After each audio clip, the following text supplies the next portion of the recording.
Hello students, welcome to my YouTube channel class 10th। आज हम trigonometry के chapter 10 से बिंदु पथ का एक क्वेश्चन लेंगे जो क्लास 10th का बोर्ड का एग्ज़ाम में आने वाला है। बहुत ही इम्पोर्टेंट क्वेश्चन है। कम से कम ये 5 से 7 नंबर के बीच का क्वेश्चन है। क्वेश्चन बहुत ही अच्छा है। थोड़ा पढ़ेंगे, समझेंगे, फिर इसको सॉल्व कर लेंगे। तो आइए देखते हैं हम क्वेश्चन क्या कहता है। त्रिभुज ए बी सी समद्विबाहु त्रिभुज है। जो दिया हुआ त्रिभुज कैसा है? समद्विबाहु त्रिभुज है। क्वेश्चन को पढ़ते जाओ और समझते जाओ तो क्वेश्चन समझ में जल्दी आएगा। जिसमें A B is equal to A C, समद्विबाहु का मतलब जिसकी दो भुजाएं समान होती है। क्या होती है? दो भुजाएं समान। सम माने समान, द्विबाहु दो, द्वि माने दो, भुजाएं समान हो, तो यानी कि ए बी और ए सी दी हुई है, ये दोनों भुजाएं समान हैं। तथा एक जो अन्य भुजा है बी सी का मध्य बिंदु डी दिया हुआ है। तो सिद्ध कीजिए कि परिकेंद्र, अंतःकेंद्र, लंब केंद्र और केंद्रक सभी जो बिंदु बी सी है वो डी पर स्थित है, तो ए डी रेखा पर स्थित है। जो ये सभी हैं केंद्रक ए डी रेखा पर स्थित है, ये सिद्ध करना है। तो पहले डायग्राम बनाते हैं। तो ये हमने डायग्राम बना लिया, त्रिभुज ए बी सी। तो ए बी और ए सी ये तो बराबर है, क्या है? बराबर दी हुई है। अब बी सी का मध्य बिंदु डी ये दिया हुआ है, तो इसका मतलब जो बी सी है इस पे एक मध्य बिंदु ले लेंगे डी, उसको ए से मिलाएंगे तो ये ए डी एक रेखा मिल जाएगी। तो अब वो जो क्वेश्चन कह रहा है कि परिकेंद्र, अंतःकेंद्र, लंब केंद्र और केंद्रक सभी इसी ए डी रेखा पर स्थित है, ये सिद्ध करना है। अब जब डी मध्य बिंदु है तो इसका मतलब बी डी बराबर डी सी, बी डी बराबर डी सी, ठीक है। तो दिया हुआ क्या है? अब इसकी रचना करते हैं। पहले डायग्राम बना लेंगे फिर रचना करते हैं। तो क्या करते हैं, दिया हुआ लिखते हैं पहले। त्रिभुज ए बी सी एक समद्विबाहु त्रिभुज है। जो जो चीज़ दी हुई है पहले वो लिखो, जिसमें ए बी बराबर ए सी दिया हुआ है तथा डी भुजा बी सी का मध्य बिंदु ये भी दिया हुआ है, ठीक है। नेक्स्ट सिद्ध करना है कि परिकेंद्र, अंतःकेंद्र, लंब केंद्र, केंद्रक सभी ए डी रेखा पर स्थित है। अब इसकी उत्पत्ति। अब परिकेंद्र क्या होता है? सबसे पहले हमें समझना चाहिए परिकेंद्र क्या होता है। हम जानते हैं कि किसी भी त्रिभुज का परिकेंद्र उसकी भुजा के लंब समद्विभाजक होता है। ये प्रमेय के अनुसार लंब समद्विभाजक होता है। जो ये लंब डाला हुआ है तो समद्विभाजक यानी समान भाजक, समान रूप से भाजक कर रहा है ए को भी और जो ये लंब डाला है ये भी, ठीक है, समद्विभाजक होता है। इसलिए त्रिभुज ए बी डी, अब दो त्रिभुज बन गए ए बी डी, और त्रिभुज ए सी डी में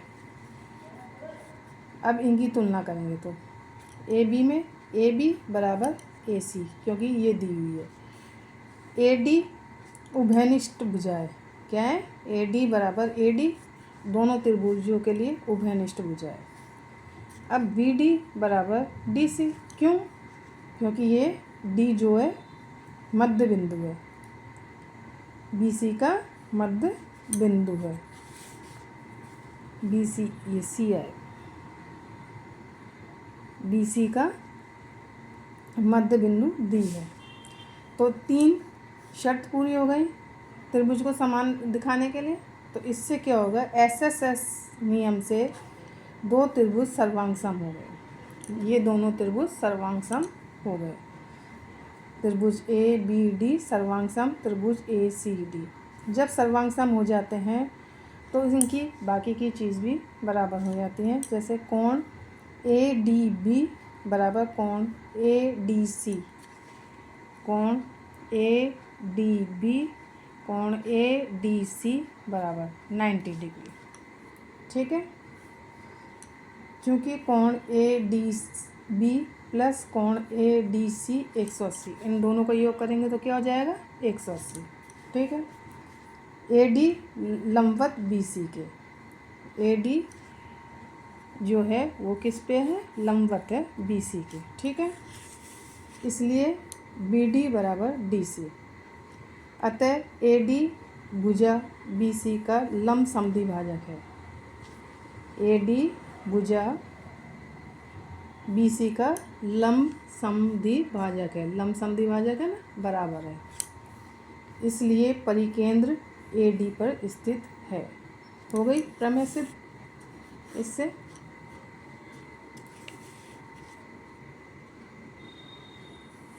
तो अभी तो ये हुआ। अब अंतःकेंद्र, अंतःकेंद्र क्या होता है, त्रिभुज के अंतःकेंद्र कोणों के समद्विभाजक पर स्थित होता है। जो त्रिभुज का अंतःकेंद्र होता है वो कोणों के समद्विभाजक पर स्थित होता है। ये कोण, ये तो इस रेखा पे था, अब ये कोणों के समद्विभाजक पर स्थित होगा। इसको सिद्ध करने के लिए क्या करेंगे, दो त्रिभुज हमने सिद्ध ही कर लिए हैं कि सर्वांग सम है, तो एस एस के नियम से आगे कोण ए बी ए डी बराबर कोण सी ए डी, क्योंकि जब दो त्रिभुज सर्वांग सम हो जाएंगे तो इनकी बाकी की चीज़ भी समान हो जाएंगी। तो बी ए डी और सी ए डी, तो ये दोनों कोण भी बराबर हो जाएंगे, है ना। ए डी कोण बी ए सी का लंब समद्विभाजक हो गया।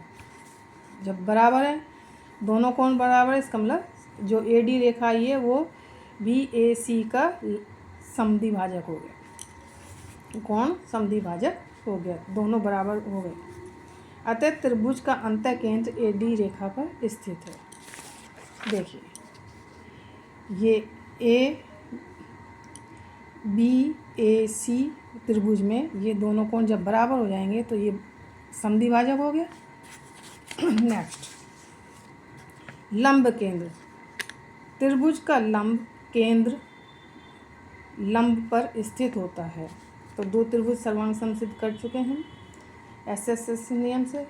अब कोण ए डी बी बराबर कोण ए डी सी बराबर 90 डिग्री बराबर है, दोनों 90 डिग्री है। अतः त्रिभुज का लंब केंद्र ए डी रेखा पर स्थित है।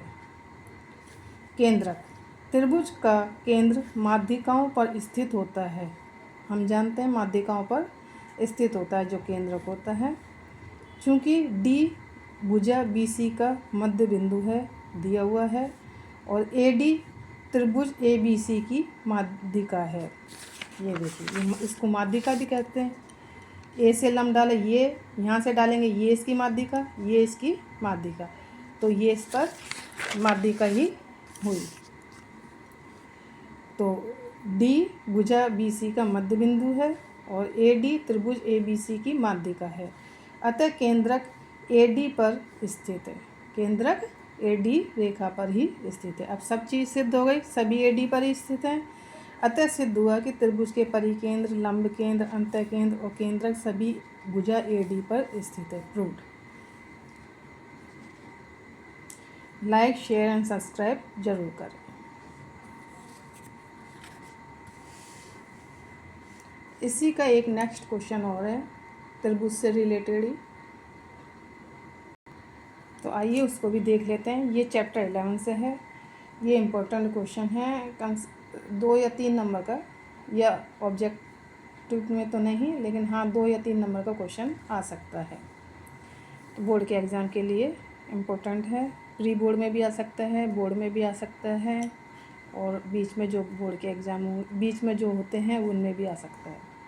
तो क्वेश्चन क्या दिया हुआ है कि 12 मीटर लंबाई वाली ऊर्ध्वाधर स्तंभ की भूमि पर छाया की लंबाई 8 मीटर है। उसी समय एक मीनार की छाया की लंबाई 56 मीटर हो तो मीनार की ऊंचाई ज्ञात कीजिए।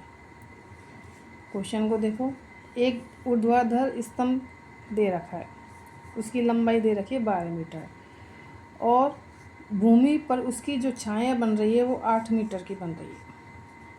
जिस समय सूरज है उस समय 12 मीटर जो स्तंभ है उसकी छाया 8 मीटर बन रही है। तो उसी समय एक मीनार भी है, उस समय उसकी लंबाई नहीं दे रखी लेकिन उसकी छाया बन रही है 56 मीटर। तो हमें उसकी लंबाई ज्ञात करनी है कि वो मीनार कितनी लंबी है जिसकी छाया जिस समय 12 मीटर ऊंचे स्तंभ की 8 मीटर छाया बन रही है, उस समय 56 मीटर छाया बन रही है कितने मीटर लंबी मीनार की। तो ये क्वेश्चन समझ लिए। तो चित्रानुसार ए बी एक ऊर्ध्वाधर मीनार है तथा ए सी उसकी परछाई है जिसकी लंबाई दे रखी है ए सी की 8 मीटर। दूसरे चित्र में पी क्यू एक मीनार है, उसकी पी आर छाया है और जिसकी लंबाई पी आर बराबर 56 मीटर दी हुई है।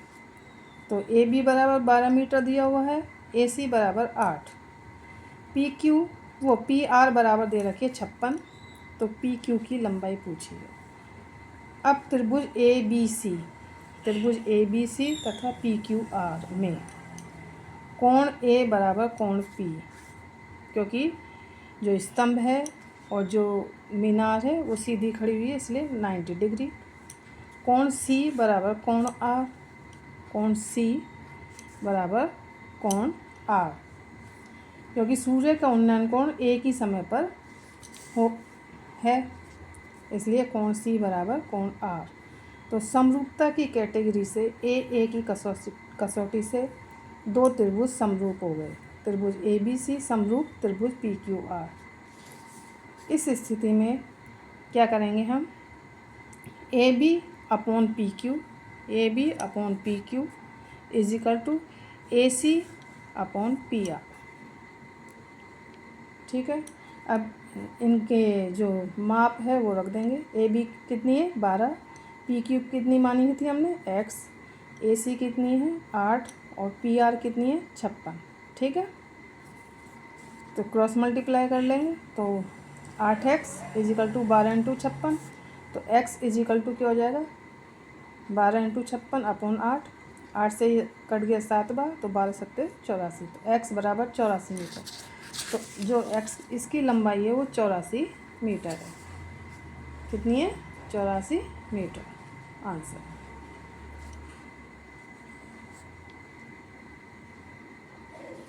वीडियो अच्छी लगे तो लाइक शेयर सब्सक्राइब ज़रूर करें।